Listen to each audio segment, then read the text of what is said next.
Bakakak TV télé askan wi Bakakak TV télé askan wi ma ne la dawal gaaw abonné si Bakakak TV.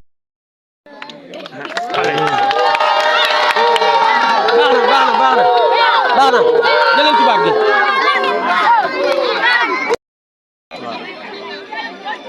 Quel est votre problème? Ok, merci. Ouais. Merci. Le cri de cœur des villageois, courant la ñu bëgg. Courant la ñu bëgg. Je crois que c'est le maître mot même du discours. Vous avez bien saisi le discours. Juste pour vous dire que aujourd'hui, quand on saisit le président de la République, le président Macky Sall, son excellence, on le fait savoir que au Sénégal, il y a des villages qui sont nommés respectivement Bakakak, Bokhodan et Darongay. Ces villages-là, qui sont toujours en marge de l'émergence dont aspire le Sénégal, je crois que ça sera l'une de ces grandes déceptions. Dans la mesure où, quand même, le Sénégal est un pays non seulement qui aspire à l'émergence, mais aussi c'est un pays qui se glorifie de son taux de croissance 6.0. Juste pour vous dire que ce qui se passe aujourd'hui, dans nos trois villages respectifs, c'est inacceptable et c'est inadmissible. D'ailleurs, pratiquement, si le Conseil général, pratiquement tous les projets de développement qui sont initiés par la commune, les autorités locales, qui sont mis en place, pratiquement tous les trois villages sont lésés. Juste pour dire que quand même nous vivons une situation extrêmement délicate, parce qu'un village sans électricité, mon président l'a rappelé, c'est quand même un village sans développement. Et malheureusement, je ne sais pas heureusement ou malheureusement, depuis un fort moment, les autorités ne viennent ici que pour bénéficier de notre foyer. Et là, quand même, la jeunesse a très tôt compris ça. C'est pourquoi, quand même, cette année, nous avons décidé de unir nos forces dans le cadre d'un collectif pour revendiquer et pour dénoncer cette injustice. Parce que, quand même, ce qui se passe ici à Ngoï, c'est inadmissible, c'est inacceptable, surtout pour ces trois villages qui sont cités. Maintenant, en guise de rappel, il y a de cela 2 ans, c'était en été 2021, ils ont mis en place des cours de haute tension. Ils sont revenus encore en été 2022. Ils ont refait la même chose, ils ont installé encore des cours de haute tension. Récemment, je crois qu'ils sont arrivés, ils sont venus au village pour s'enquérir de la situation, mais malheureusement, il n'y a pas de suite qui a été réservée à cette situation. Donc, juste pour dire que, quand même, que nous interpellons le président de la République, le président Macky Sall, pour lui faire savoir quand même que ça, c'est un village qui a longtemps souffert de ces problèmes sociaux, surtout, socio-économiques. Déjà, depuis les indépendances, vous voyez, déjà, ils sont d'années, des villages qui courent derrière l'électrification, alors que déjà, il y a des projets qui ont été déjà initiés par le président dans le cadre de son PUDC. Donc, pour revenir maintenant à l'école, parce qu'il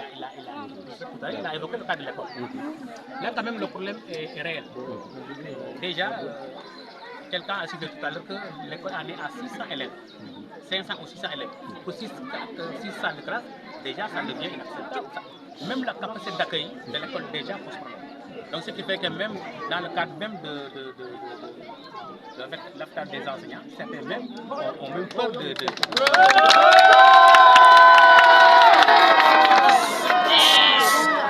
Donc déjà, quand on parle d'abri provisoire, là il se pose 2 problèmes. Déjà, c'est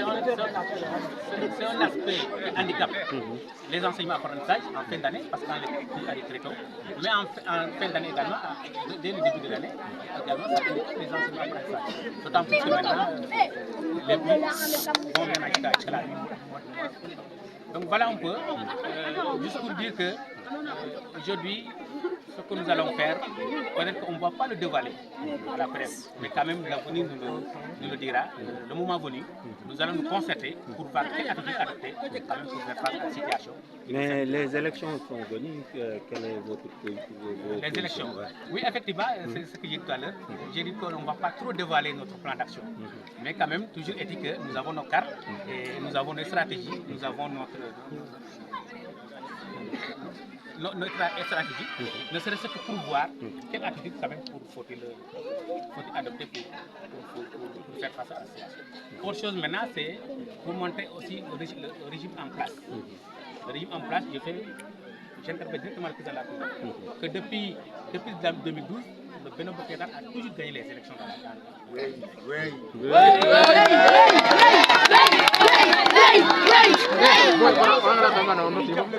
président porté les élections. Et le cas le plus illustratif, c'est les élections locales récemment. Aujourd'hui, si Elimane, le maire de la commune, a été réélu pour la 3e fois, c'est grâce à Mohamed. Depuis 2 ans, quand même, c'est comme il est resté indifférent par rapport à la situation qui s'est mise dans le village. Merci. C'est bon. Ouais, c'est bon. Ok.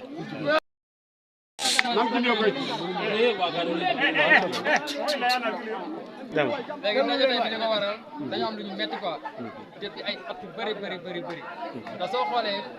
biñ fi sampee poto yi ba léegi courant bi ñëw fii Mboxodal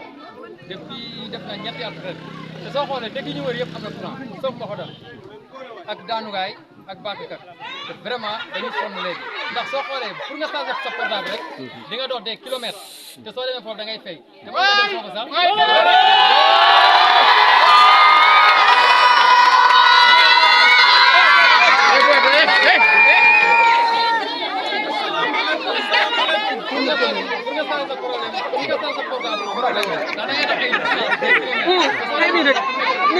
ni nga jaan puuti de boy dëkk pa manam dëgg bi xam nga dëgg moom soo amul courant loolu moom du dox dëkk yëpp am nañ courant te ñun nag dañoo bëgg comme ça balaa régime day jeex comme ça balaa 3 élection yi ñun ñu am suñu courant ndax suñ ko deful moom fii moom waxuma la régime di nekk parti au pouvoir suñ keneen fii moom dañuy boycotté élection yi duñ ko def duñ def dara kenn du campagne kenn du dugg si dëkk bi ndax ñun moom courant rek moo ñu soxal soo ko xoolee tey jigéen ñi nekk ci dëkk bi dañu sonn ndax yow soo bëggee boole sa liggéey nga bëgg a soq bëgg a bojj bëgg a wol xam nga loolu dafa metti te dëgg moom àdduna suy dox da ngay dox di ànd ak moom àdduna bi yëpp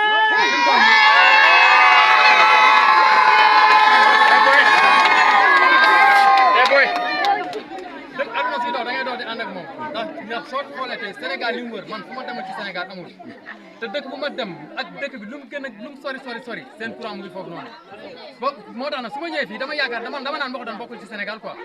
ndax dëkk bu toll ni Mboxodal bañ ko sosee ba léegi dëkk yi ñu wër fii yëpp presque mën naa ne Mboxodal dëkk yooyu fi lañ jógee mais ba léegi dañoo am suñu courant dañoo bëgg am suñu courant te fi mu toll nii courant rek lañ soxla wuñu leneen courant rek lañ soxla ndax comme ça suñu liggéey mën a jëm si kanam ndax soo xoolee développement courant la ndax soo xoolee dëkk yi ñu wër yëpp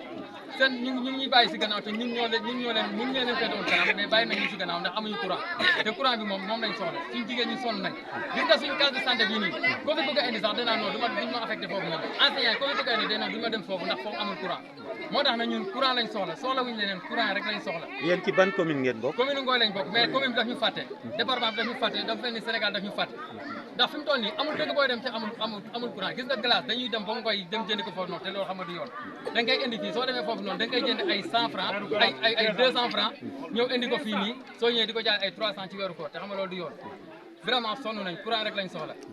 courant moom lañ soxla jërëjëf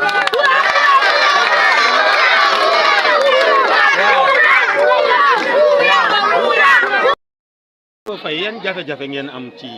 dëkk bi boo xam ne courant bee ko indi boobu ba tey instant yi moom am nañ ndox sax waaye problème bu courant mooy suñu problème fi mu ne nii sonn nañ trop lu mu guddi foo dem yaa ngi teg sa lampe solaire yenn saa yi nga taal ko mu fay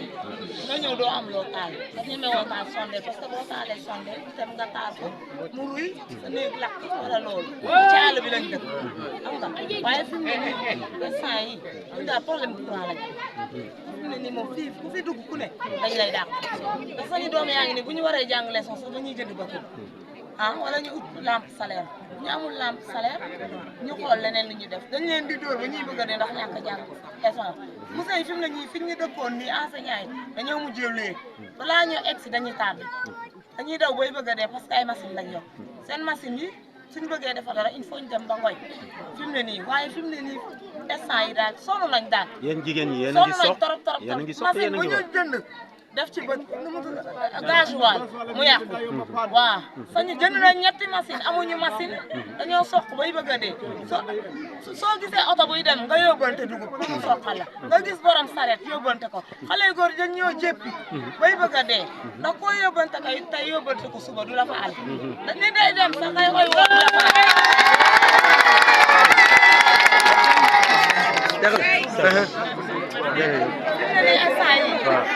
da ngay xëy tey am ku matu ci sa kër day woo ambulance pour mu ñëw jël si ko du la wuyu balaa ngaa génn fii nit ki wasin ci biir kër gi nga dem ñu lay kereel ay problème koo fi wax ne nii mu bañ ku fi liggéey si du ñëwaat fii ku fi dugg liggéey si du ñëwaat parce que amuñu courant te kenn gënuñu fii ku fi dugg ñu jàppale la nga ñuy neexale ay 20 000 ak 25 000 fii ren gii ku fi dugg ñu dàq la man de dama génn xaw ma keneen ñu wooteel kenn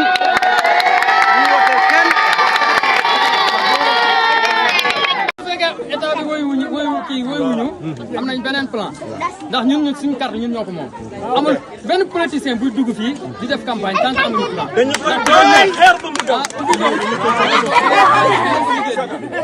tant que amuñu plan benn politicien du dugg muy parti bu baax keneen te parti bu baax fi nekk ba tey mooy gën a dëkk mais dara defaluñu ko dama yaakaar ne politicien dañuy fàtte quoi mais suñu boobaa nag fi mu toll nii ñun si xel bi ñoo koy xel poto yi kañ lañ ko fi sant. poto yi depuis 2021 lañ ko samp ba léegi def na 3 ans ba léegi dañuy fàtte chaque année dañuy xi naan xanaa ren balaa année bee jeex dinañ am courant mais saa bu ñëwee zéro lay doon chaque année dañuy espérer duñu am courant te fi mu toll nii vraiment dañu sonn xam nga dëkk yi dañu tàng ak nawet beeg yooyu noonu soo amul courant doo mën a nekk à l'aise quoi te développement courant la te ñun dañoo bëgg a bokk nag ci développement.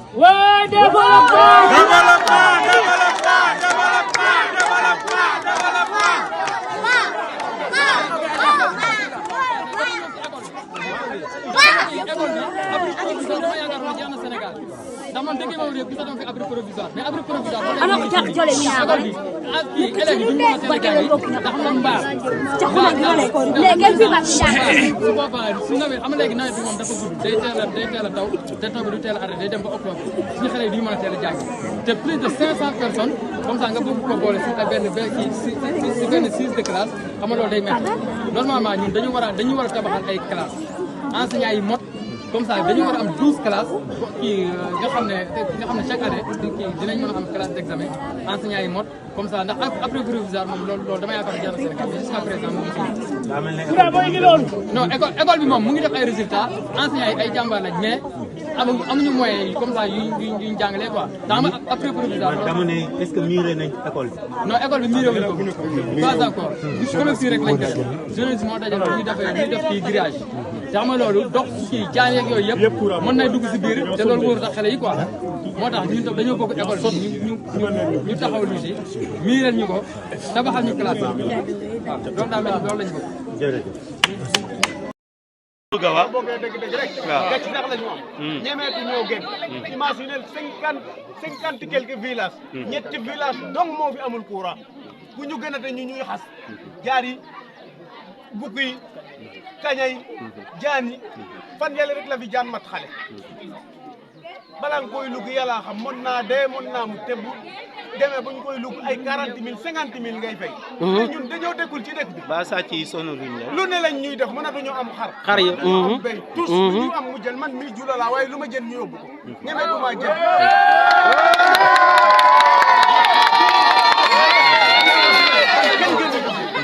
yaa ngi dégg bu voté bu mu mës a am à 100% dañ koy door fii ay raxanati ñu tous dañ ñoo jàppe rek ay mbalit bu ñu bëggee dem xëj bu ñu paree sànni ñu ca poubelle ba loolu dootu fi am dootu fi am oui benn politicien du fi dugg te amuñu courant nañ ko gis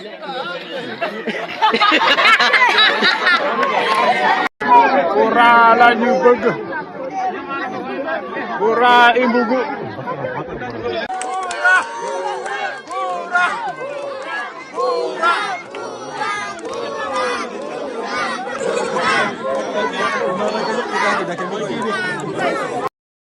boy